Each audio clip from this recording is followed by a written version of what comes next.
Bonjour à tous et bonjour à toutes. Aujourd'hui, dans cette vidéo, nous allons continuer notre travail et nous allons nous exercer sur un nouveau logiciel qu'on appelle Google Earth. Donc, je vais sur Google et je vais voir comment l'obtenir. Donc, voilà, c'est lui Google Earth.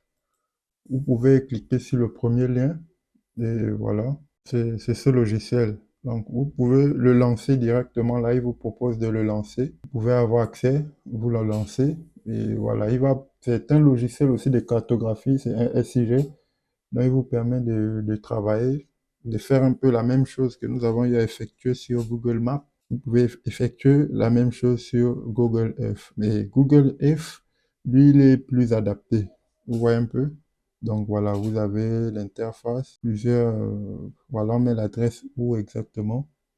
Donc vous avez là fichier, affichage, ajouter. Je cherche l'outil recherche, nouveau. Donc quand on va créer depuis un drive ou un fichier KML, je vais créer. Je peux mettre l'adresse où. Je ne l'utilise pas très souvent en ligne, ok. La même adresse que précédemment, donc c'est le cas d'exercice, Montpellier. Donc vous cliquez dessus et voilà, ça c'est le même logiciel, il vous permet de faire un peu la même chose quoi. Là j'ai eu ne fait que tourner, je peux mettre une pause. Donc vous voyez ici par exemple, là on va dire quoi? Nous avons la représentation de 3D de notre bâtiment. Il faut savoir que c'est pas le vrai bâtiment lui-même, hein, c'est juste une représentation. Voilà, c'est juste une représentation, une modélisation, c'est ça le terme exact.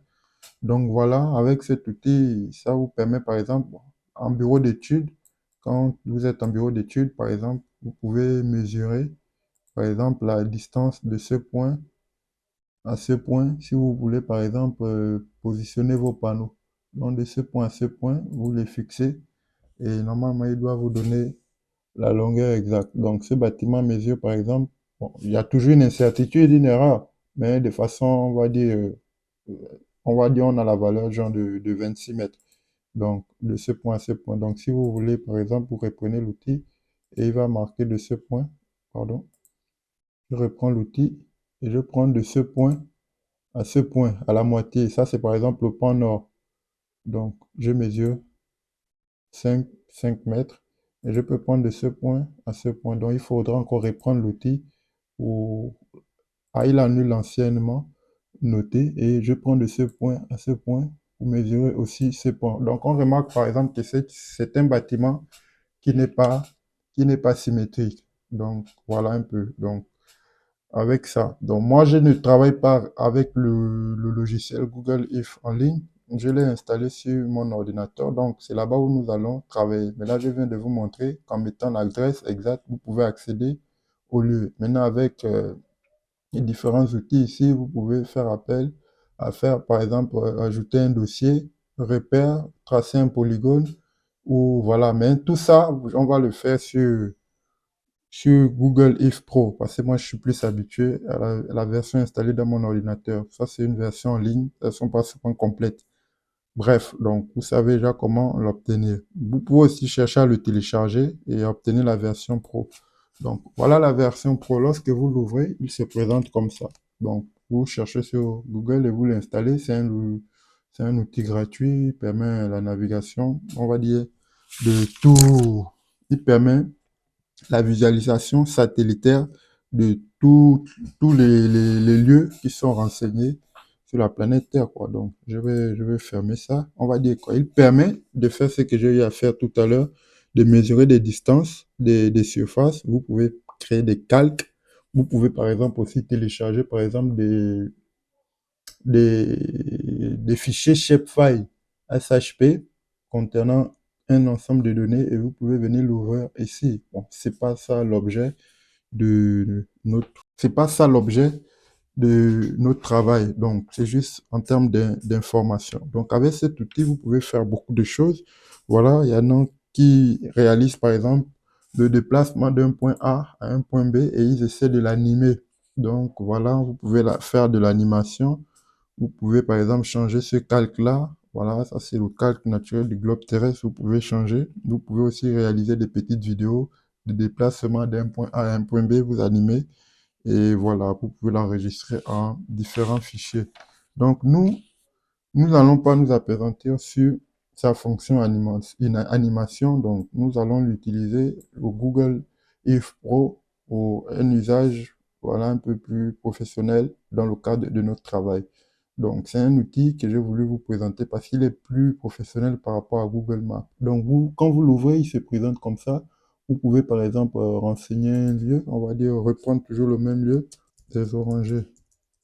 C'est, voilà, pour pas dire que pourquoi la même adresse, c'est un cas d'étude et on va pas sortir d'un cas d'étude. Voilà. Donc vous voyez là, il, il réalise lui-même le zoom et le dézoom. Voilà. Donc vous retrouvez le bâtiment qu'on a eu à voir sur Google Maps tout à l'heure. C'est le même bâtiment. Ça, c'est le bâtiment de la Poste sur laquelle ils ont eu à installer des panneaux solaires. Bref.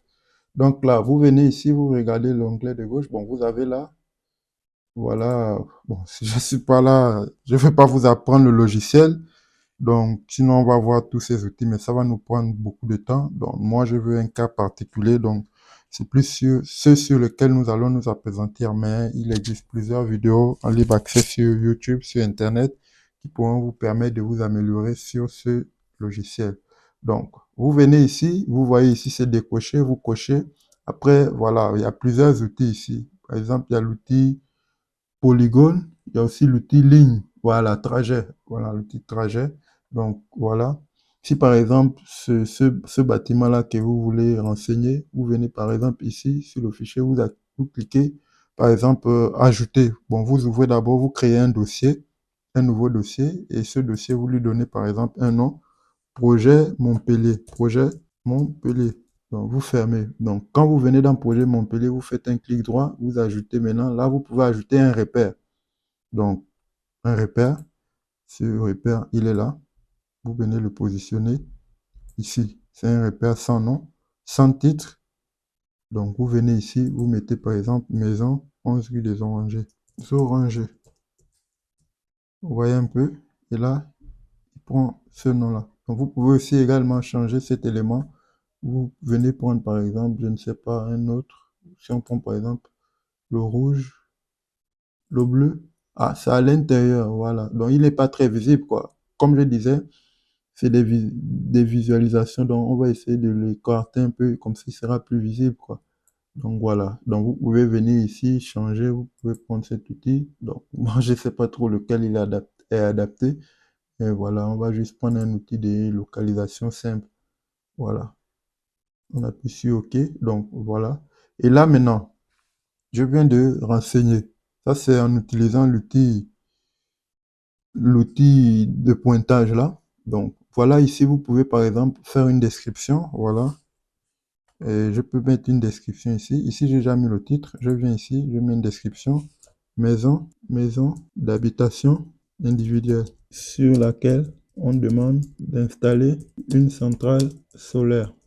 Donc ça, c'est un bref descriptif, quoi. Voilà, mais vous pouvez, après l'échange avec le client, vous pouvez mettre un ensemble d'informations ici concernant le projet.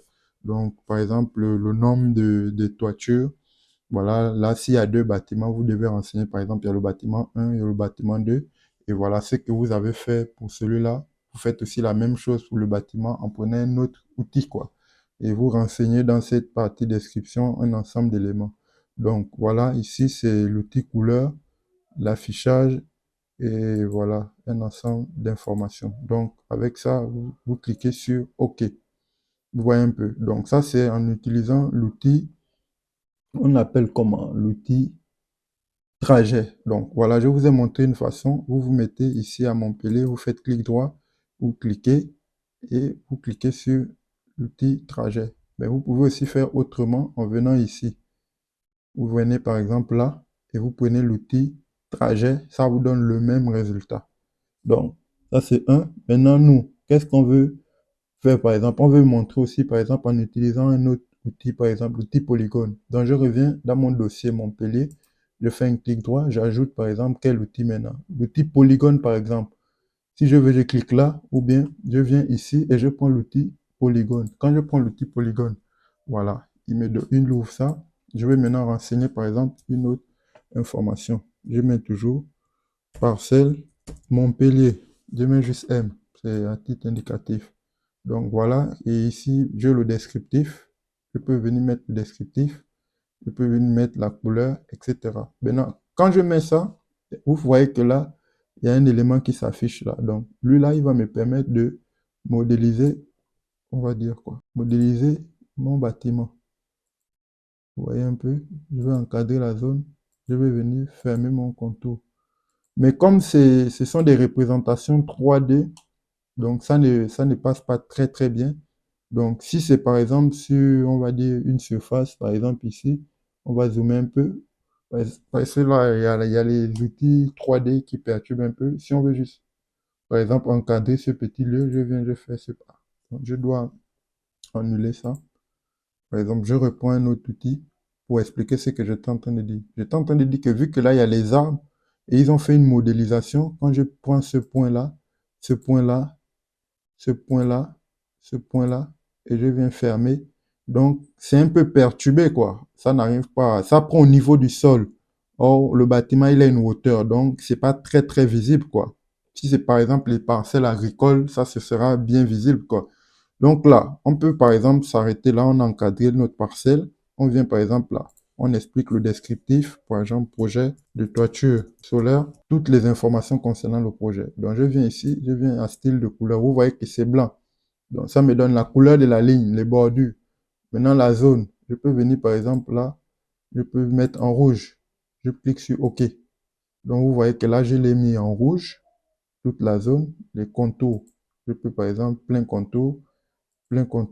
Donc, c'est un peu ça. Vous lisez là, il y a l'affichage, il y a l'altitude, il y a les mesures. Donc, il mesure la longueur et on va dire la surface que j'ai délimitée avec mon outil polygone. Je peux venir là, c'est en miles. Donc, ces outils, moi, je sais pas trop. Je vais mettre en mètres et par exemple, ici aussi, je peux mettre en mètres carrés. Donc, il va me donner, par exemple, là, la surface qui a été délimitée. Vous voyez un peu, non? Donc, je vois que c'est 1000, c'est trop. Je peux venir, par exemple, mettre en hectares. Donc, vous voyez que là, par exemple, je peux venir changer un peu le nom. Je mets, par exemple, maison individuelle de Montpellier. Je peux mettre 2 points. Au cas où il a 7, parce que souvent 2 points peut refuser. Je peux mettre, par exemple, 0, on va dire quoi? 11 hectares, comme renseigné ici, en espérant qu'il ne va pas refuser. Donc là, je reviens là au niveau du descriptif. Donc vous avez vu un peu comment on renseigne l'ensemble des éléments. Donc, qu'est-ce que j'ai eu à faire? J'ai rempli cette première colonne-là. Descriptif, c'est ici. Déplacer couleur. Donc je peux par exemple venir aussi là. Si par exemple les bordures, je peux mettre par exemple le jaune. Je ne sais pas si ça va être visible. C'est pas visible. La largeur, c'est petit. J'augmente un peu. Je vois presque rien. Mais c'est pas grave. Ça, c'est plus ça, quand on retire par exemple ça, si j'enlève, si j'annule la surface, on annule ça où?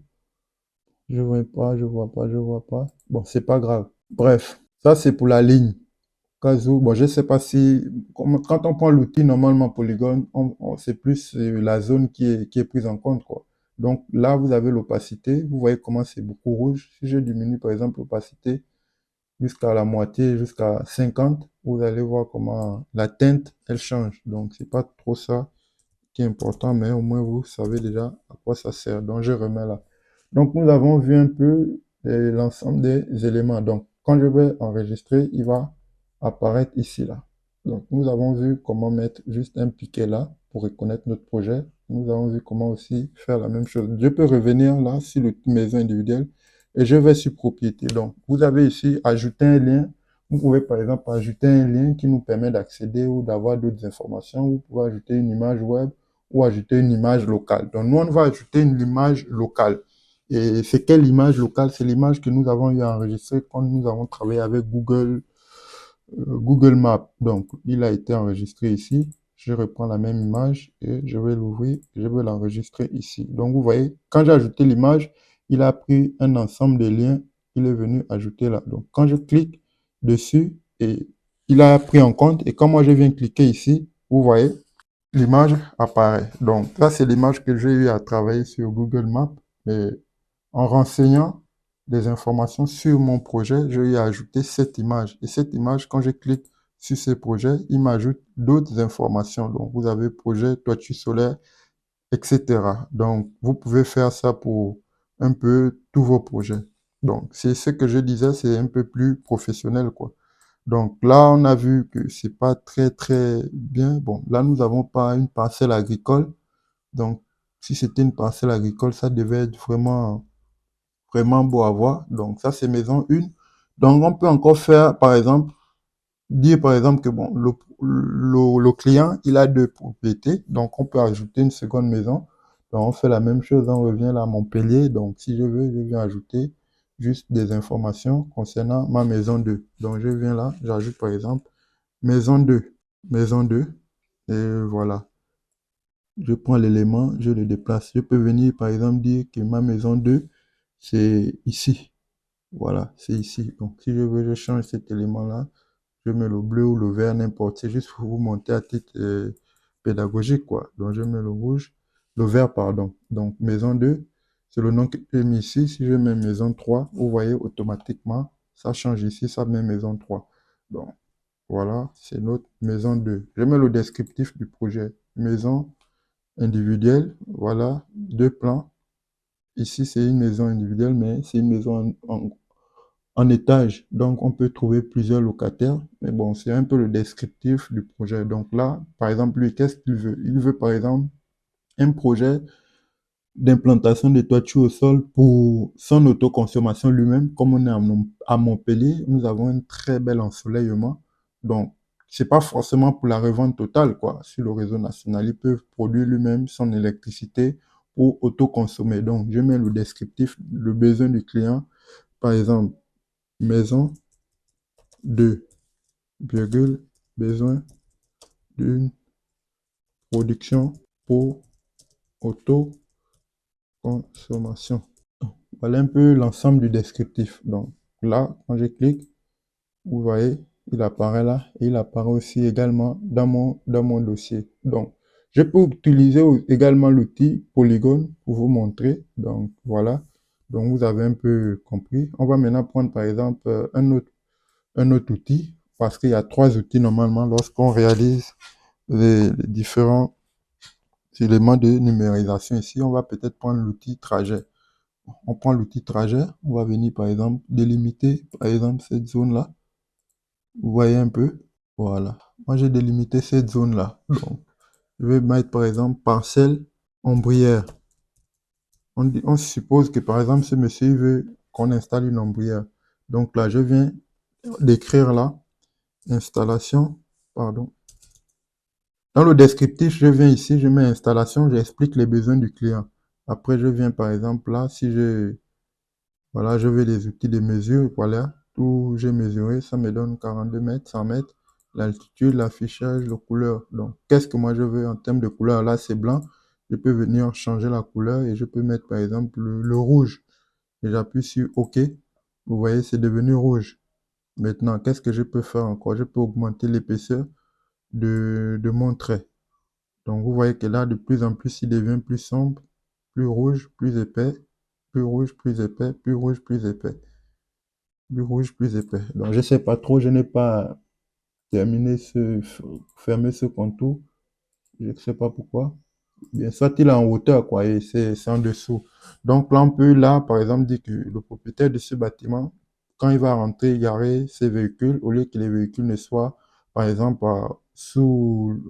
exposés aux aléas climatiques, au soleil et bien d'autres, la neige ou la pluie. Donc là, il va demander à ce qu'on lui installe, par exemple, une ombrière photovoltaïque sur laquelle ces voitures pourront être disposées. Et maintenant, la production de l'électricité qui sera sur l'ombrière pourra être revendue sur le réseau national. On va regarder s'il y a un réseau là pour le raccordement. Donc, c'est une zone urbaine, il y a forcément un poteau quelque part ou bien des lignes électriques souterraines. C'est une zone urbaine. Quand on est en zone urbaine, il n'y a pas de souci à se faire. Donc, vous avez vu comment on a utilisé les différents outils pour réaliser ça. Donc, là, on a vu l'outil pour piquer juste, pour enseigner. Donc là, quand vous allez enregistrer, nous allons le voir après. ce type de projet. Par exemple, nous, en bureau d'études, on aura différents, on aura, c'est pas vrai, je peux faire un retour, je peux supprimer ça. Ah, bon, voilà, c'était un type d'indicatif. Donc, vous avez un peu compris ce que j'ai eu à vous montrer. Donc là, qu'est-ce qu'on va faire maintenant? Donc, avec cet outil, vous pouvez mieux vous en sortir par rapport à Google Maps, quoi. Donc là, moi, par exemple, quand je reçois la fiche de projet, je reçois ce fichier, je peux le recevoir en image et je peux le recevoir aussi dans un, on va dire quoi, dans un format, on va dire un format de fichiers des systèmes d'information. Donc, il y a deux types de fichiers. Voilà, il y a le KML et le KMZ. Donc, nous allons le voir. Donc, là, la première chose à faire, on va d'abord l'enregistrer sous forme d'image. Et on vient ici. Après l'enveloppe, vous avez là l'imprimerie et vous, là, vous avez enregistré l'image. Vous venez sur enregistrer l'image. Par exemple, là, il est dit sans titre. Vous cliquez dessus. Projet Montpellier. Donc là, vous avez mis le titre. Donc, le descriptif, réalisation d'une installation solaire maison individuelle. Donc là, vous avez un petit descriptif du projet. Ça s'affiche là. Vous pouvez le déplacer comme vous pouvez le mettre là. Vous pouvez prendre là et l'agrandir, le grossir ou le rétrécir. Donc là, vous venez ici à légende. Vous voyez que dans légende, il y a plusieurs choses. Nous, on va juste garder les choses, les éléments que nous avons ici cochés. Maison verte. Donc, on va cliquer dessus. Et quand on clique dessus, donc on garde la ruelle. On va décocher ça. On ne sait pas ce que c'est. On décoche ça.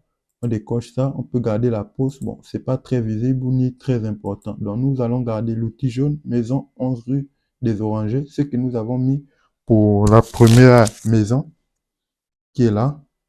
On va garder ça. La maison 2 qui est cachée derrière là. On va déplacer un peu ça. La maison 2.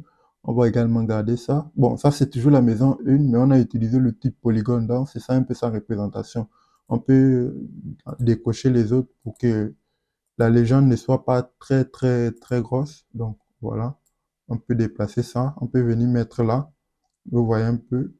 Donc, moi, je vais laisser ça là d'abord. Je peux maintenant zoomer. Il faut voir que là, il y a une échelle. Plus on se rapproche, il y a une échelle, quoi. Donc là, on se rapproche, on se rapproche, on se rapproche. Bon, maintenant, là, vu que qu'est-ce que nous, on veut enregistrer? Nous, on veut enregistrer l'image. Donc, vous voyez que là, c'est un peu très, très incliné. Donc, je viens ici à affichage. Vraiment, c'est un outil très simple à apprendre, quoi. Moi, je vais un peu vite parce que, voilà, si je prends le temps de détailler, ça va faire... Déjà, là, c'est long, mais comme il faut aller sur les détails. Donc, voilà, je viens ici à, à boussole. Voilà, incliner. Quand je vais incliner, vous voyez, là, il devient... Voilà, là, j'ai maintenant une vue et je peux venir maintenant ici à enregistrer. Donc, vous voyez un peu, je peux déplacer celui-là et je l'enregistre. Je peux mettre là ma légende et je vais enregistrer l'image. Donc, là, j'ai par exemple l'option de la carte. Bon, ça, c'est les arrière-plans, quoi. Je peux changer l'arrière-plan. Vous voyez un peu. Je reviens là. Je garde ce qu'ils m'ont proposé. Je viens ici à la résolution, donc la qualité maximale. Donc, qu'est-ce qu'eux, ils me proposent? 14:19. Ils sont là à 14:19. Moi, je vais prendre la meilleure résolution, la meilleure qualité d'image. Donc, je prends ça. Et maintenant, je peux venir ici, enregistrer. Si je ne veux pas enregistrer, je coche ici et il va quitter. Donc, moi, je vais enregistrer. Après, je vais choisir maintenant le dossier dans lequel je vais enregistrer. Et tous les éléments là maintenant viendront sous forme de dossier. Donc, moi, je vais ici et je vais l'enregistrer sous forme de projet Montpellier. Je mets juste M. Je vais enregistrer. Donc là, il va lancer l'enregistrement. Là, je viens d'enregistrer l'image. L'image que je viens d'enregistrer. Maintenant, qu'est-ce que je peux faire d'autre? Je peux, vu que ceux qui sont au bureau d'études, qui vont recevoir le dossier avec l'ensemble des informations concernant les dispositions de mes parcelles, eux, ils doivent travailler avec les informations que je vais leur envoyer. Donc, eux, ils vont l'ouvrir dans un fichier, on va dire, dans un logiciel de SIG, par exemple Géoportail, que nous allons voir peut-être avec le temps. Donc, qu'est-ce qu'il peut faire? Il peut venir, qu'est-ce qu'il faut faire? Je viens là et je vais maintenant enregistrer. Maintenant, pas n'importe quel enregistrement, enregistrement sous, sous, enregistrer le lieu sous. Voilà, c'est ça.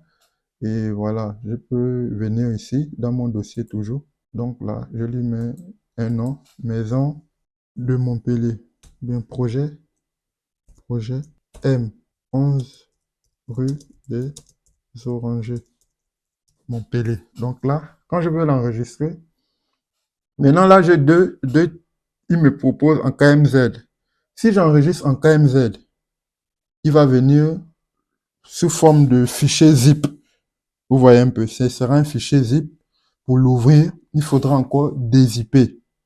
Donc, je peux l'enregistrer, il va venir en fichier zip, mais pour faciliter les choses ou le travail à ceux qui sont au bureau d'études, j'ai aussi, voilà, je peux le changer, je prends un fichier, le format qui est simple.